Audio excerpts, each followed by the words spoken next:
नमस्कार, मैं हूं आशुतोष और आप देख रहे हैं सत्यहिंदी.com। सत्यहिंदी.com में खास कार्यक्रम आशुतोष की बात में आपका स्वागत है।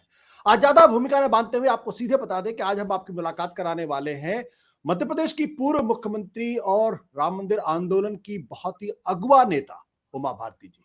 उमा भारती जी, आपका बहुत बहुत स्वागत है सत्य हिंदी के इस विशेष कार्यक्रम में। कब जा रही हैं आप राम मंदिर के दर्शन के लिए? निमंत्रण जब आया था तो मैंने पूछा चंपत राय जी से कि कब आ जाऊं, तो उन्होंने कहा कि आपको तो निमंत्रण भेजने की औपचारिकता है, आपको जब आना है तब आ जाइए, 22 से पहले कभी भी। तो मैंने कहा मैं 17-18 के आसपास पहुंचती हूँ तो पहुंच जाऊंगी। अभी थोड़ा स्लिप डिस्क की प्रॉब्लम है ना आशुतोष, तो अभी 3-4 दिन और फिजियोथेरेपी चलेगी, तो देखती हूँ, तो जैसे मुझे ओके हो जाएगा मैं चली जाऊंगी। तो आपको औपचारिक न्योता मिल गया इसका मतलब? बहुत पहले। अयोध्या के लिए हमें निमंत्रण की दरकार नहीं है आशुतोष, हम गोलियों की बौछार का निमंत्रण लेके गए हैं वहां पर। जब मुलायम सिंह जी मुख्यमंत्री थे तो कहते थे परिंदा भी पर नहीं मार पाएगा, तब भी हम पहुंच गए थे, बिना बुलाए मेहमान हैं, पहुंच जाते। जी। तो आपका प्रवास कितने दिन का रहेगा वहां पे?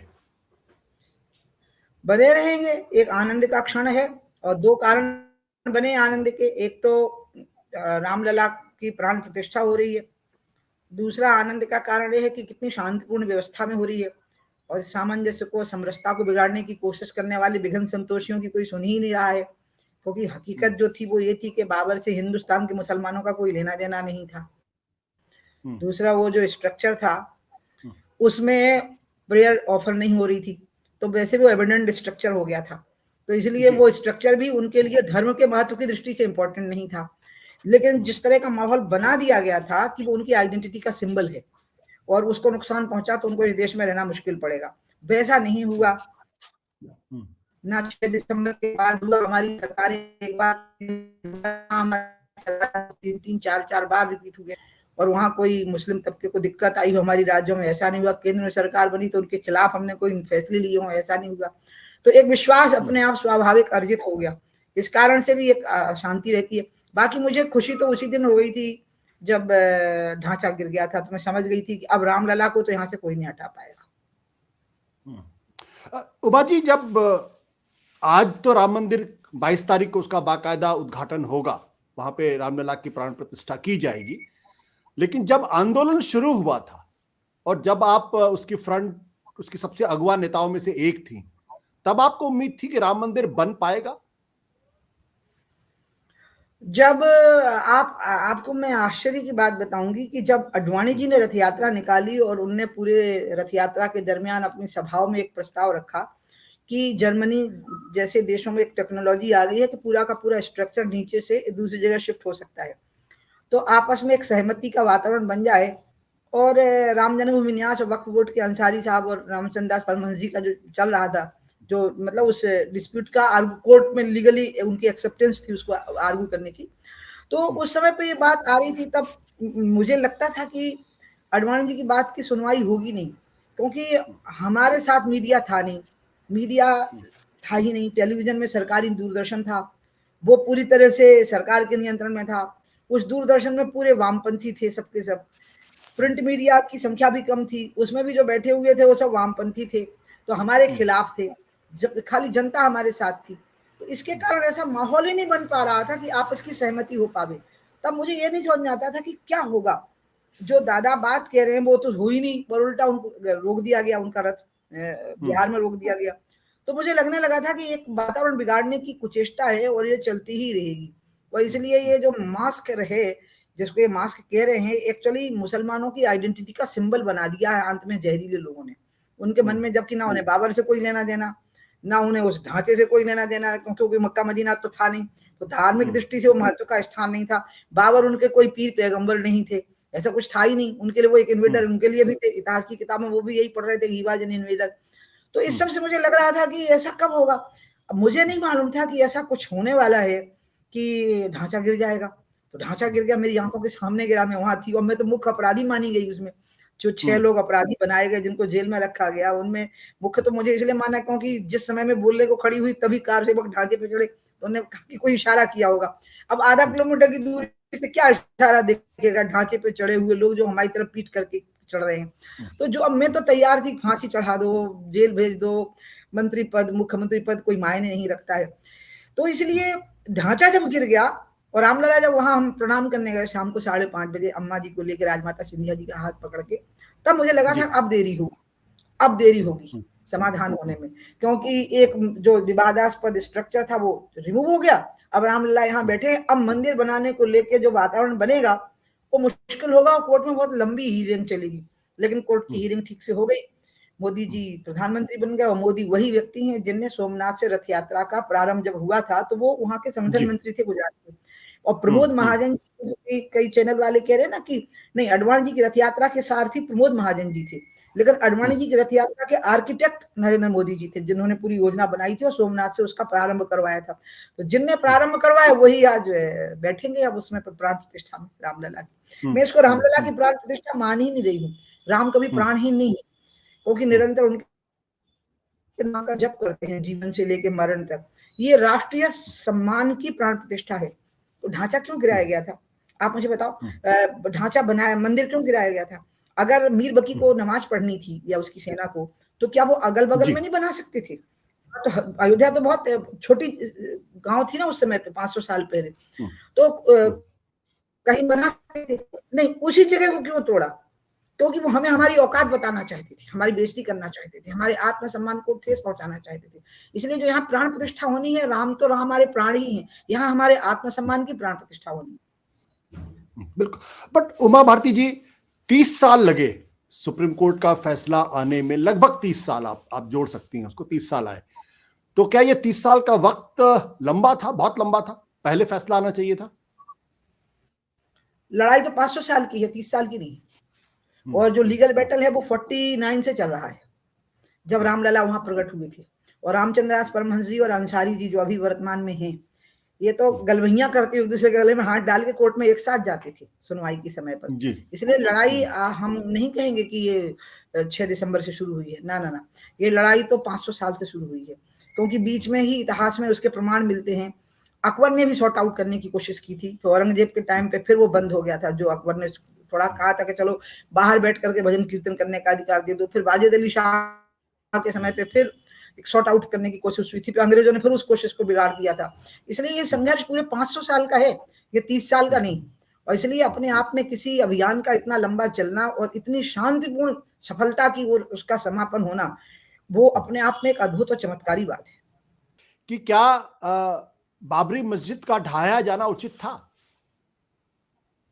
मैं ये कह रही हूं कि वो थी नहीं ना, वो तो डिस्प्यूटेड स्ट्रक्चर था, और उसको वहां से अगर सामंजस्य बनने देते, जो अडवाणी जी का प्रस्ताव था कि नई टेक्नोलॉजी से उसको रिमूव कर दो स्ट्रक्चर को, तो रिमूवल तो सोल्यूशन था ही, मतलब solution was to remove it from there. अब वो नहीं होने दिया गया, तो वैसा हो गया जो होना था उस दिन। इसके लिए मैं उन्हीं को जिम्मेवार मानती हूँ जो वैसा नहीं होने दे रहे थे, जैसे अडवाणी जी कह रहे थे। तो मैं अडवाणी जी को जिम्मेवार नहीं मानती हूँ इसके लिए। मैं कार सेवकों को भी जिम्मेवार नहीं मानती, वो उनको जिम्मेवार मानती हूँ जो हमारी हंसी उड़ा रहे थे, हमारा अपमान कर रहे थे, हमारी बेइज्जती कर रहे थे। वो कह रहे थे राम हुए ही नहीं, वो कह रहे थे राम तो छत्तीसगढ़ में कहीं हुए ही, अयोध्या उधर कहीं थी। बट आडवाणी जी ने ये कहा था कि उनके जीवन का सबसे दुखद पल है। उन्होंने जब बाबरी मस्जिद गिरी थी तो वो बड़े दुखी थे, उन्होंने कहा था कि मेरे जीवन का सबसे दुखद पल है। क्यों कहा था उन्होंने ये तो अडवाणी जी से पूछना पड़ेगा आपको, और अडवाणी जी से मिलकर उन्हीं से बात करनी चाहिए। मैं तो उनकी प्रवक्ता नहीं बनूंगी। नहीं, आप ये जरूर कहूं, अडवाणी जी ने जो किया था उससे एक सबक सीखने को मिला है कि जब आप एक ऐसे आंदोलन को करते हैं जिससे लोगों की आस्था जुड़ी होती है, तो आप उन पर रेगुलेटरी लागू नहीं कर सकते। कि जब हम लोग जेल में थे आगरा की, हम एक दिन के लिए आगरा की जेल में रखे गए थे। 6 दिसंबर की घटना के बाद 7 दिसंबर को हम दिल्ली पहुंचे और 8 दिसंबर को हम लोगों को अरेस्ट कर लिया गया। तो हम 6 लोग पहले महरौली कुतुब मीनार के पास में कोई रेस्ट हाउस था। आप सुन रहे हो ना मेरे को? आप सिर हिलाओगे तो समझ में आएगा कि आपको सुनाई दे रहा है। जी। हाँ, ओके। तो वहां जब रखा गया, वहां से पहले आगरा लाया गया था हम लोगों को, फिर नैनी जेल में मेरे को शिफ्ट किया गया, और उन लोगों को माता टीला ललितपुर जिले की एक रेस्ट हाउस को जेल की दर्जा दे के वहां रखा गया था। उस समय पे मैंने अडवाणी जी को देखा कुछ लिख रहे हैं, तो उनके पीछे ही खड़ी थी सवेरे। तो मैंने कहा दादा क्या लिख रहे हो? तो वो रिग्रेट लिख रहे थे, और प्रेस को जारी होना था, तो मैंने उनके हाथ से कागज ले लिया, और वो उसको डिनाई नहीं करेंगे। और मैंने उनको कहा, क्योंकि दादा झूठ नहीं बोलते हैं, कभी झूठ को बर्दाश्त नहीं करते हैं, मैंने उनको कहा दादा आप आर्मी के जनरल हो, आर्मी ने जो किया है आपको उसको स्वीकार करना है। They are the people, you called them, आपने उनको अयोध्या बुलाया, फिर उनने जो किया अब आप उसको डिसोन नहीं कर सकते, अब आप उसको ऑन करिए जो हुआ है, सम्मान के साथ ऑन। उमा जी, मेरा सवाल ये है कि आज जब राम मंदिर अब आपको आंदोलन आवाज के आती जो है? सबसे राम मंदिर आंदोलन के जो सबसे बड़े नेता थे, जिनकी वजह से राम मंदिर का आंदोलन इस मकाम तक पहुंचा था, भारतीय जनता पार्टी 2 बार सरकार में आई, उसका बहुत कुछ क्रेडिट आडवाणी जी की उस रथ यात्रा को था, राम मंदिर के आंदोलन को था। आज आडवाणी जी वहां दिखाई नहीं पड़ रहे, क्यों? मैं कुछ बातें कह नहीं सकती हूँ। न्यास ने उनको आमंत्रित किया है, मोदी जी स्वयं उनको मिलने जाते हैं, उनके जन्मदिन पे मिलने जाते हैं, अमित शाह जी जाते हैं। आप प्रतिभा आडवाणी से संपर्क करिए कि निमंत्रण देने के बाद में भी अगर आडवाणी जी वहां नहीं आ पा रहे हैं तो क्यों नहीं आ रहे हैं। आपको उनकी बेटी ही जवाब देगी इसका। मैं उनकी बेटी ही हूँ, लेकिन ये जवाब उनकी बेटी ही दे पाएगी। क्या उनके बगैर या उनकी अनुपस्थिति खलेगी नहीं? नहीं, उनके बगैर कुछ नहीं हो रहा है। वो हैं, वो उस दिन हमें देखेंगे, टीवी पे देखेंगे, शिलान्यास देखेंगे, उनको प्रसन्नता है कि इतनी शांति। उमा जी, एक सवाल यहाँ पे मेरे मन में है, वो सवाल, हाँ, मेरे मन में एक प्रश्न यहाँ पे ये खड़ा हो रहा है कि उमा भारती जो इस आंदोलन की सबसे अगुवा थी, हो सकता है अगर आपको मेरी बात बुरी लगे तो मैं क्षमा चाहता हूं, आज आप हाशिए पर दिखाई पड़ रही हैं। क्या आपको अफसोस है कि आपके साथ न्याय नहीं हुआ? नहीं, मुझे नहीं लगता मैं अन्याय की शिकार हूं। मुझे तो लगता मैंने अन्याय किया, मैंने कह दिया मुझे चुनाव नहीं लड़ना।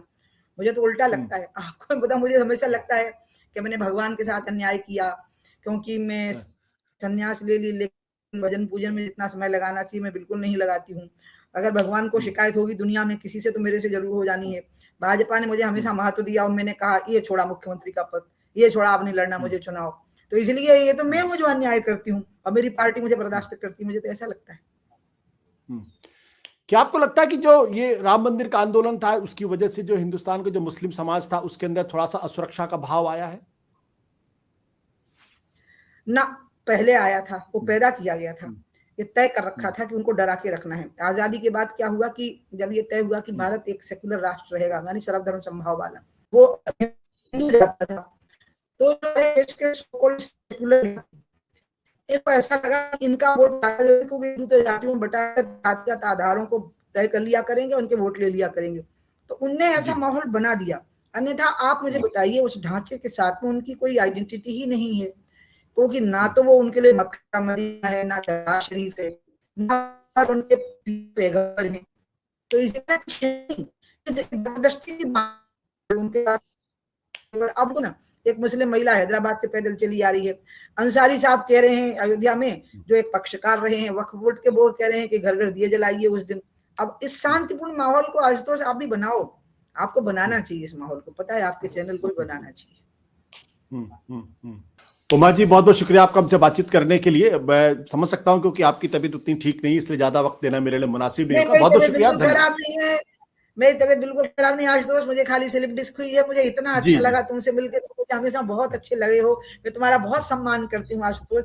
I respect you, you don't know the few people I respect who do not support us, but even then I respect them. You are one of them. Thank you Uma ji, बहुत बहुत शुक्रिया, बहुत बहुत शुक्रिया, थैंक यू। सत्य हिंदी का app download करें Google play store पर।